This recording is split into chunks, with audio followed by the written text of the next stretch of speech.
જય આદિવાસી જય જોહાર।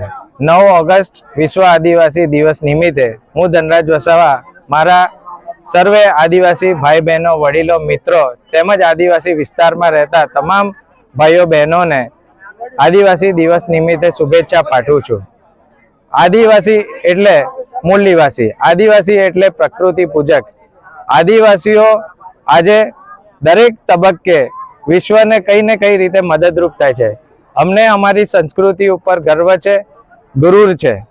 એટલે આ તબક્કે હું મારા સર્વ આદિવાસી ભાઈ બહેનોને આપણે સૌએ સમાજના ઉત્થાન માટે એકજૂટ થઈ એકતા જાળવીએ અને આવનાર દિવસોમાં આપણી સંસ્કૃતિને કેવી રીતે જાળવી શકીએ તેના માટે એકજૂટ થઈ આ દિવસે સૌ વચન લઈએ કે આપણે આપણા સમાજને બચાવવા માટે, તેની સંસ્કૃતિને બચાવવા માટે એકજૂટ થઈએ, એકતા રાખીએ તેવી મારી આપ સૌને વિનંતી છે। જય આદિવાસી જય જોહર।